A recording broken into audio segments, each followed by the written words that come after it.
કે જો કોઈ એસિડ પીધું હોય અને પ્રોપર સારવાર આપવામાં આવે તો 90% દર્દીનો જીવ બચી જતો હોય છે અને મોટાભાગના દર્દીની અંદર આ લાંબી પ્રોસેસ કર્યા પછી દર્દી નોર્મલ જિંદગી જીવી શકે છે, બધું જમી શકે છે, પોતાના વ્યવહાર બિઝનેસ ધંધો પણ કરી શકે છે. પરંતુ આ પ્રોસેસ બહુ પેઇનફુલ હોય છે. એટલે હું ફરીને કહું, આ એસિડ પીવાની ભૂલ કોઈ વ્યક્તિ સમાજમાં ન કરે, એ બહુ મહત્વનું. નમસ્તે મિત્રો. આજકાલ સમાજની અંદર લોકો એસિડ પી લે, કોઈ ગુસ્સામાં આવીને, કોઈ ફેમિલીમાં અણબનાવથી, હતાશાથી એસિડ પીવાની ઘટનાઓ ખૂબ મોટા પ્રમાણમાં જોવા મળે. અમારી પાસે પુષ્કળ પ્રમાણમાં એવા પેશન્ટ આવતા હોય અને લગભગ કેસની અંદર દર્દીની સારવાર ખૂબ લાંબી ચાલે અને આ ઘટના ખૂબ પેઇનફુલ હોય છે. આ ભૂલ લોકો ક્યારેય ન કરે એના પર મેં એક સ્પેશિયલ વિડીયો બનાવ્યો છે કે ખાસ તમે જોજો કે આ ભૂલ શા માટે ક્યારેય કોઈ વ્યક્તિએ ન કરવી જોઈએ. પરંતુ આજે ચર્ચા કરીશું કે ધારો કે કોઈ એસિડ પી લીધું છે, પછી ટ્રીટમેન્ટ કઈ રીતે કરવી.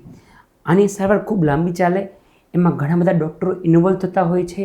એટલે ઘણીવાર પેશન્ટના રિલેટિવ્સ ઘણા કન્ફ્યુઝ રહેતા, હવે શું કરીએ, કયા ડૉક્ટરને બતાવીએ, કોની સલાહ માનીએ. થોડી આજે ચર્ચા કરીશું આપણે કે સારવાર કઈ રીતે થાય. બહુ ડિટેલમાં નહીં જશું ટેકનિકલ પાર્ટમાં, પણ તમને નિર્ણય લેવામાં સરળતા રહે એવી ચર્ચા આપણે કરીએ. પહેલી વાત, એસિડ પીવાથી ક્યાં શું નુકસાન થાય. મોઢાના ભાગમાં એસિડથી ચાંદા પડે. લગભગ કેસમાં 99% કેસમાં આ ચાંદા રૂજાઈ જાય, એ પ્રોબ્લેમેટિક હોતા નથી. ગળામાં એસિડના લીધે ચાંદા પડે અને ઘણીવાર શ્વાસનળીને નુકસાન થાય, શ્વાસનળીના શરૂઆતના ભાગમાં. બીજું, અન્નનળીમાં સૌથી વધારે નુકસાન થાય જ્યારે એસિડ પસાર થાય ત્યારે. અને ત્રીજું, જઠરના ભાગમાં નુકસાન થાય. આટલું જ. મોટાભાગે નાના આંતરડામાં બહુ ડેમેજ થતું નથી. એવા રેર કેસ બને કે એમાં પણ એસિડથી કાણું પડી ગયું હોય, આંતરડું સડી ગયું, પણ એવું ઓછા કેસ બને. મોટાભાગના કેસમાં મેં કહ્યું 3 જગ્યાએ પ્રોબ્લેમ આવે. અન્નનળીમાં ઇસ્યુ થાય, જઠરમાં થાય અને શ્વાસનળીમાં અને સ્વરપેટીમાં પ્રોબ્લેમ થાય. હવે ટ્રીટમેન્ટ કઈ રીતે કરવી. કોઈ બી દર્દી ઘરમાં કોઈ વ્યક્તિ ભૂલમાં આવું પગલું લઈ લીધું હોય તો શું કરવાનું. પહેલી વાત, દર્દીને બને એટલું જલ્દી હોસ્પિટલ પહોંચાડો. તકલીફ હોય ન હોય, થોડી હોય, વધારે હોય, કંઈ પણ હોય, જો કોઈ વ્યક્તિ એસિડ પીવે તો પહેલું હોસ્પિટલે તાત્કાલિક પહોંચવું જોઈએ. મોટાભાગના કેસમાં દર્દી હોસ્પિટલે પહોંચે એટલે ડૉક્ટરનું બ્લડ પ્રેશર, ધબકારા બધું માપી લેતા હોય છે. બોટલ શરૂ થઈ જાય ફ્લુઇડની. પછી આપણે જોવું એ પડે કે અંદર એસિડ કેટલા પ્રમાણમાં ગયું છે અને નુકસાન કેટલું થયું છે. રફ આઈડિયા મોઢું જોતા આવે. જો મોઢામાં ખાસ અલ્સર ન પડ્યા હોય, ચાંદુ ન હોય, બળતરા ન હોય, તો મોટાભાગે બહુ વધારે એસિડ ગયું નહીં હશે. જો મોઢામાં અલ્સર્સને વધારે હોય, મતલબ કે એસિડ અંદર પણ ઘણું બધું ગયું હશે. બીજી વસ્તુ, કેટલું એસિડ પીધું છે અને કયું એસિડ પીધું છે. એકદમ ડાયલ્યુટેડ હોય કે મિક્સ કરીને પીધું હોય તો ઓછું નુકસાન કરે, ક્વોન્ટિટી ઓછું હોય તો પણ ઓછું નુકસાન કરે. જો એસિડ ભૂલમાં પીવાઈ જાય, એમાં લગભગ કેસમાં વધારે ક્વોન્ટિટી જાય નહીં, કારણ કે એ મેન્ટલી પ્રિપેર્ડ ન હોય, એ ઘૂંટડો જાય તરત માણસ થૂકી નાખે. ઇરાદાપૂર્વક જો એસિડ પીધો હોય તો મોટાભાગે ક્વોન્ટિટી વધારે હોય છે. તો આ બધું થયા પછી પ્રાઇમરી એસેસમેન્ટમાં એન્ડોસ્કોપી આવે કે પહેલાં 24 થી 48 કલાકમાં જો દર્દી ડૉક્ટર પાસે પહોંચી જાય તો દૂરબીન નાખીને જેન્ટલી અંદર જોઈ શકીએ આપણે, અન્નળી જઠર સુધી નાખીને, કે અંદર નુકસાન કેટલું છે. જો અંદર ચાંદાને એવું તો હોય, પરંતુ કોઈ જગ્યાએ કાણું પડ્યું એવી શંકા ન જાય તો લગભગ કેસમાં દવાઓ આપો અને દર્દી ધીરે ધીરે રિકવર થવા લાગે. જો નુકસાન વધારે એવું કોઈ જગ્યાએ કાણું પડી ગયું હોય તો એવા કેસમાં તો આપણે ઓપરેશનની પણ જરૂર પડે. આપણે સમજીએ ટ્રીટમેન્ટના નિર્ણય કઈ રીતે લેવાય એમ. અમે એને 3 ભાગમાં ડિવાઈડ કરી દઈએ. એક એવું હોય કે દર્દી એસિડ પીને આવે, તકલીફ ખાસ નથી, થોડું ઘણું બળતરા ને એવું છે, બીજું કંઈ વધારે પ્રોબ્લેમ ન હોય, એન્ડોસ્કોપીમાં વધારે ડેમેજ ન હોય, તો એવા દર્દીને થોડા દિવસ દવા આપીએ, ધીરે ધીરે મોઢેથી ખોરાક શરૂ કરાવીએ અને અલ્સરને રૂજ આવતા 1 કે 2 મહિના થાય, દર્દી સાવ સારા થઈ જાય. બીજો કેસ જેની અંદર દર્દીને આમ બીપી ઓછું ન થઈ ગઈ હોય, આમ સ્ટેબલ લાગે, પરંતુ અંદર અલ્સર ઘણા બધા હોય અન્નનળીમાં, જઠરમાં, તો એવા દર્દીને મોટાભાગના કેસમાં શરૂઆતમાં દવા બધું આપીએ અને લગભગ કેસની અંદર ખોરાક મોઢેથી શરૂ થઈ શકે નહીં. એટલે 7-8 દિવસની અંદર એવા કોઈ પેશન્ટને આપણે પછી આંતરડામાં ખોરાકની નળી મૂકવી પડે. મોઢામાં અન્નળીમાં અલ્સર હોય, એમાં સોજો પણ હોય અને ઘણા ખરા કિસ્સામાં રસ્તો સાંકડો બી થવા લાગે, એટલે મોઢેથી દર્દી ખોરાક ન ખાઈ શકે. એટલે પેટ ઉપર નાનકડો ચહેરો, એક ઇન્સિઝન કાપો મૂકીને એક ટ્યુબ મૂકીએ, એ સીધી નાના આંતરડામાં જાય અને પછી બેગ દ્વારા એમાંથી આપણે ખોરાક આપણે આપીએ, એમાં પ્રવાહી, પ્રોટીન પાવડર, દૂધ એ પણ આપીએ, અને ઘણીવાર રોટલી દાળને બી મિક્સ કરી બ્લેન્ડ કરી અને ગાળીને પણ આપણે આપી શકતા હોઈએ. એટલે એવા કેસમાં અન્નનળીમાં રૂજાય નહીં ત્યાં સુધી ખોરાક આપણે આમાંથી આપવો પડે.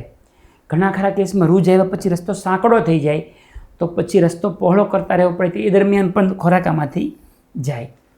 જે ત્રીજો જે પ્રકાર છે એમાં બહુ વધારે એસિડ પીધું છે, એને લઈને અન્નનળીમાં કે જઠરમાં કાણું પડી ગયું છે. સૌથી કોમન સ્ટમકમાં કાણું જોતા હોય, બહુ દર્દી આવે ટાઈપના, આખું સ્ટમક બ્લેકથી સડી જાય. આ એક્ઝામ્પલ એક પેશન્ટનું જ છે. આ જઠર છે, આખું જઠર ગેંગ્રીન થઈ ગયું, સડી ગયું કે બ્લેક થઈ ગયું છે. એવા કેસમાં તાત્કાલિક દર્દીને ઓપરેશનમાં લેવું પડે, આખું સ્ટમક કાઢી નાખવું પડે, અને એ જે કાઢી નાખ્યા પછી પેટમાં નળીઓ રહે, મોઢેથી ખોરાક દર્દીનો બંધ થઈ જાય, માત્ર નળી દ્વારા ખોરાક જાય. 6 મહિના પછી રિકવરી સરખી આવે તો પછી પાછું મોટું ઓપરેશન કરીને આપણે સ્ટમકની જગ્યાએ આપણે મોટું આંતરડું મૂકીને એને જોઈન્ટ આપણે આપી શકીએ.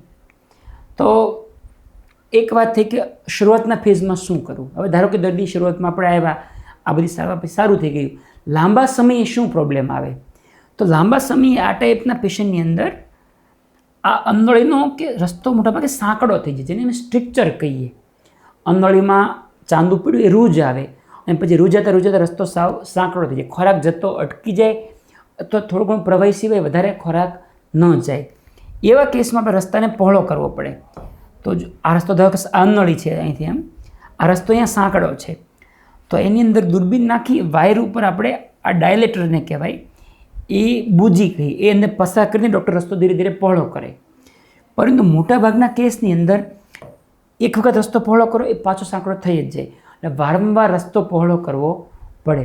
ઘણા ખરા કેસમાં અમે દર્દીને જાતે શીખવાડી દઈએ, રોજ સવારે જાતે બ્રશ કરીને એ મોઢામાં એ નળી જેવું નાખીને બહાર કાઢી લે, એ રસ્તો ખુલ્લો રહે. પહેલાંના સમયમાં બલૂનથી પણ કરતા, બલૂન અંદર જવા દે, બલૂન ફૂલ આવે અને રસ્તો પહોળો કરે, પણ આવું કરવામાં ઘણીવાર અન્નનળી ફાટી જવાના જોખમ રહે, એટલે હવે આ કરતા નથી.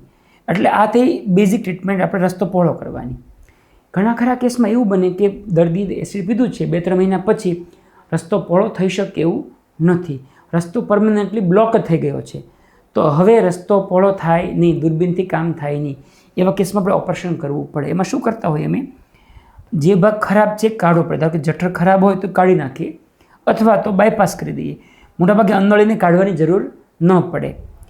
મોટા આંતરડાનો આટલો ટુકડો અમે કાપી લઈએ, અહીંયાથી આટલો ભાગ, આ હિસ્સો, એને લોહીની નસો રહેવા દઈએ, પણ બાકીનું આંતરડું છૂટું પાડી દઈએ, એને અહીંયા લઈ આવી, અહીંયાથી અહીંયા બાયપાસ આપી દઈએ આ રીતે. એટલે ખોરાક અહીંયાથી મોટા આંતરડાના ટુકડામાં જશે, ત્યાંથી જઠરમાં જશે. જઠર પણ ખરાબ હોય તો છેક આંતરડા સુધી બાયપાસ આપી દઈએ, એટલે અન્નનળી અને સ્ટમકને બાયપાસ કરી ખોરાક સીધો મોટો આંતરડામાં જાય. આ સર્જરી બહુ મોટી છે, આ એનું એક્ઝામ્પલ બતાવ્યું છે. અન્નનળી પછી સીધું મોટું આંતરડું વચ્ચે એક ભાગ આવી જાય, અને પછી ફરીવાર નાના આંતરડાનો ભાગ શરૂ થાય. એટલે આ જે સર્જરી છે એ બહુ મોટી છે, 5-6 કલાકનું કામ છે, પરંતુ આ કર્યા પછી દર્દી પાછા મોડેથી ખાતા થઈ જતા હોય છે.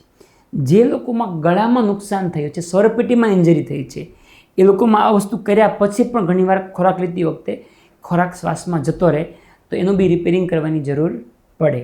હવે આ બધા પછી ઘણા લોકોના પ્રશ્ન હોય, એ કેવું કે લાંબા સમય રિઝલ્ટ કેવું હોય. લગભગ કેસમાં જો બધા રસ્તા નવા જોઈન્ટ થઈ જાય, ઓપરેશન થઈ જાય, પછી લોંગ ટર્મ દર્દી નોર્મલ જિંદગી જીવે, બધું જ ખાઈ શકે, પાચનના પ્રોબ્લેમ ન આવે, એ બધું જ કામ કરી શકે, હેવી વજનવાળું પણ કામ કરી શકે, ડાયજેશનના પ્રોબ્લેમ આવતા નથી. હવે બીજું છે, આ બધું કેટલો સમય ચાલે? તો નોર્મલી એસિડ પીધા પછી 6 મહિના સુધી નવા રસ્તા બનાવવાનું ઓપરેશન કરાય નહીં. એ ઓપરેશન ફેલ જવાના ચાન્સ ખૂબ વધારે હોય.